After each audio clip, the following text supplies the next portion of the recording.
This is the second video in my series about my new region, the Usana region. After posting my starter video, I realized I accidentally forgot to mention the new abilities. So I'm gonna fix that now. Quick Stance is the first new ability I introduced in the Usana region. Quick Stance raises evasion by 1 stage when hit with a physical move.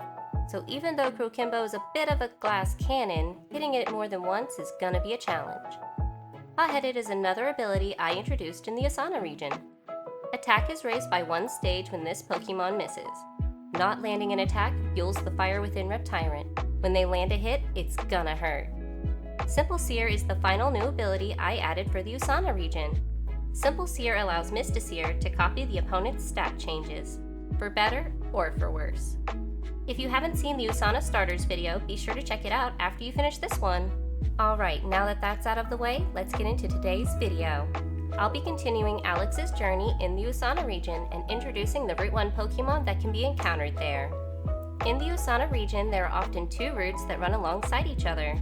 Ones that are rural routes will be marked RR, and urban routes are marked UR. Some Pokemon can only be encountered or evolved on specific routes. Rural evolutions can occur on any rural route and vice versa with urban evolutions. There will be 2 returning lines of Pokemon found on Route 1. The first is Skitty and the other is Talo. They both fit really well into the Usana region. Skitty will be the rare encounter on rural Route 1 and Talo will be the rare encounter on urban Route 1. So let's meet Alex's friends and 2 of the rivals in the Usana region.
Alright, you've met Jess and Mikey. Now let's talk a little more about the Usana region.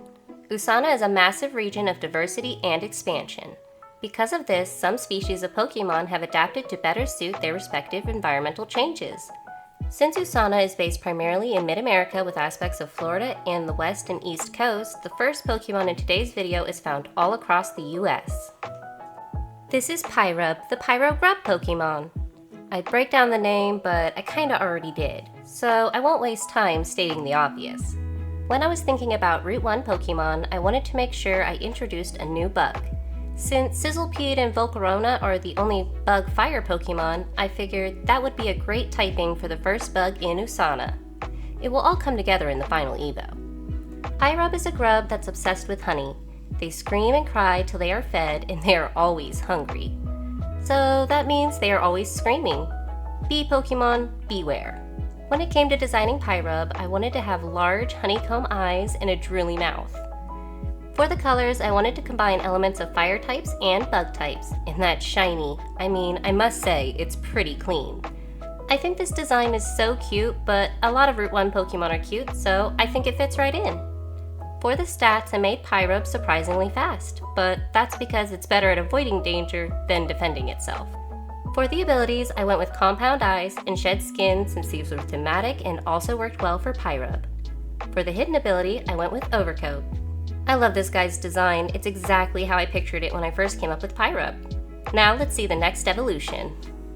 This is Shy-Coon, the hiding Pokemon. Shy-Coon is a combination of Shy and Cocoon. Though technically the bug of inspiration lives in more of a hive situation, I wanted to do a cocoon, so that's what I did. Shy-coon hang upside down, though at a glance they resemble a discarded toboggan. All the crying of the previous evolution kept attracting predators, so Shy-coon have retreated snugly into their cocoons. This allows them to wait in relative safety for reinforcements to arrive. I wanted to move Shy-coon towards the color palette of the final Evo while retaining some elements of the previous one. When it came to coming up with Shy-coon's overall design, I started by sketching a rough, random cocoon shape, and it looked kinda like a hat, so I figured I'd lean into that, giving Shy-coon the appearance of someone having pulled a hat down a little far because they are shy. Since Shy-coon are in a cocoon, it's obviously going to move slower, but the defense and special defense have been raised significantly. I kept the same abilities and hidden abilities as the previous evolution since they still worked well. If you haven't figured out the inspiration for this line yet and the final Evo, guess no more, because here it is.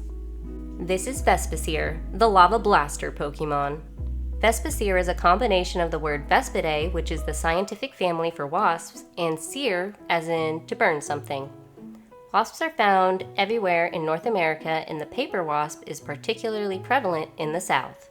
They are typically aggressive in nature, and anyone who's been stung by one knows how much it burns. And that's why the Vespiceer line is fire type. Vespiceer is called the Lava Blaster Pokemon because its hands and stinger can fire lava. I especially like how I made the thorax look like lava. For the colors, I kept some typical red wasp colors, which made the fire type really come through. As with all the Pokemon in this line, I gotta say I really like the shiny. I think I'd have to do my best to hunt at least one shiny down. I kept the abilities the same all the way through because, as I said, they were thematic and worked well for this design. Wasps are incredibly protective of their young, so Vespiceer is protective of its previous evolutions. I think for my first bug line, Vespiceer goes from cute to powerful with a touch of shy in between, quite well. I hope you agree that this is a great bug line too. The next Route 1 Pokemon is not only cute, but plays into my gimmick of rural and urban split evolution. So here is Opatsy, the naive Pokemon. Opatsy is a combination of possum, a variety of marsupial only found in North and South America, and patsy, which is a term for someone who is a fall guy. When I was designing Opatsy, it took a few tries to get it perfect, but I'm glad I kept trying. Opatsy looks so innocent and cute with those big gray eyes that stare right into your soul. For the color palette, I wanted to stay in the neutral gray family. This not only helps bring out the normal typing in the design, but allows for expansion into multiple color palettes for the next two evolutions. For the stats, I kept Opatsy pretty standard all the way through.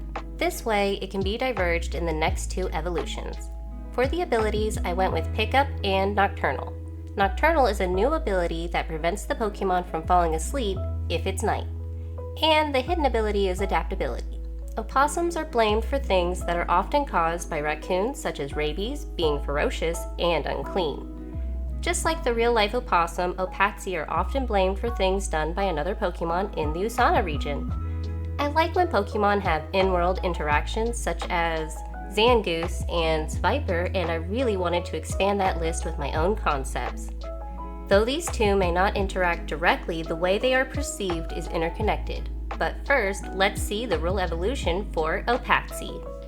This is Omassum, the blissful Pokemon. Omassum is a combination of the word Om, which is not only used during meditation, but is actually the sound of the universe, and Opossum. Since Omassum evolve only on rural routes after reaching level 26, they are far enough from the bustle of urban places that they can hear the sound of the universe. Being able to calm their body and mind into a meditative state has given Omassum access to psychic abilities. I wanted Omassum's design to have a serene pose that felt almost weightless. For the colors, I went with a pinkier version of Opatsy to bring out the psychic type, and for the shiny, well, I had to do a bit of goth girl fan service on this one. For the abilities, Omassum has Anticipation and Early Bird, and for the hidden ability, I went with Comatose. For the stats, Omassum is more special-oriented with a fair amount of bulk. Since Omassum has no threats in rural areas, they are able to stay in a trance-like state. So basically, it's just a nice, peaceful, meditating possum. I'm really happy with this design, and I'm sure by now you have a pretty good guess at what the other evolution might be. This is Obnoxum, the obnoxious Pokemon. So the name kinda says it all. This is an obnoxious possum. Since Omasum is the rural evolution for Opazi, Obnoxum is the urban one. Unfortunately, opossums are very prone to becoming roadkill in towns and around highways, so the urban evolution is Ghost type. Because Obnoxum is an urban Pokemon, it was very aware of Opazi's bad image due to their proximity to people. Because of this, they have become truly obnoxious. For the color palette, it's pretty classic Ghost type, and the shiny is a soft purple and black combo, but the skull is more of a classic coloration. I like the idea of making the head of Obnoxum a skull to really drive home that ghost vibe. For abilities, I went with Oblivious and Early Bird again. If you noticed, Omasum had Anticipation and Obnoxum has Oblivious, which is sort of a cheeky nod at their designs.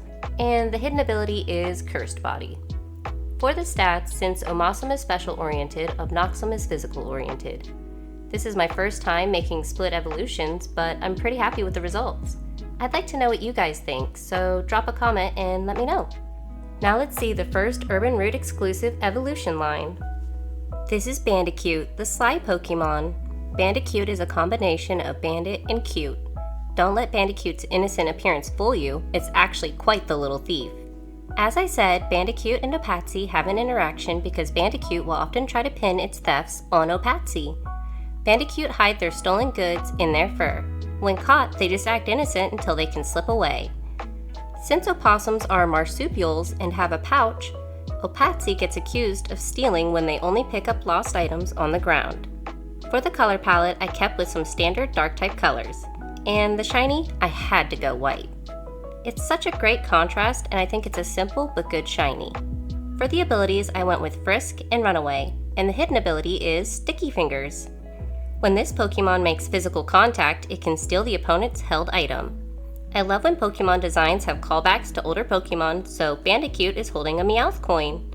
I wanted to take the mischievous nature of dark types and combine that with the idea of playing innocent, and I think this design does a great job of that.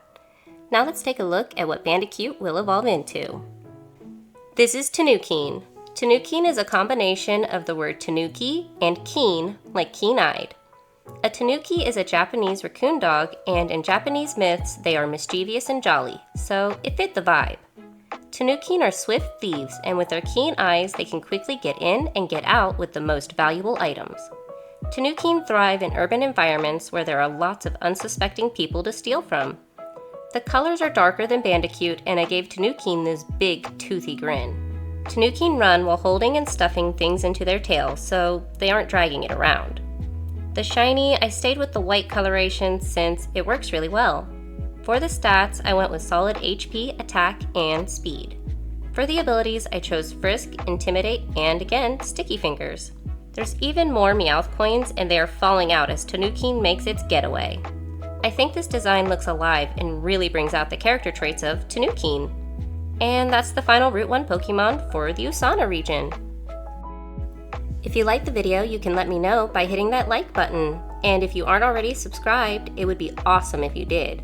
I've been having a lot of fun making YouTube videos, and I'll be making lots more, so don't miss out. Leave a comment and let me know what Route 1 Pokemon you're catching in the Usana region. You can find me on Instagram at @Shrudel_doodles to participate in polls for upcoming videos and see some art that hasn't made it into one of my videos yet. The link will be in the description below.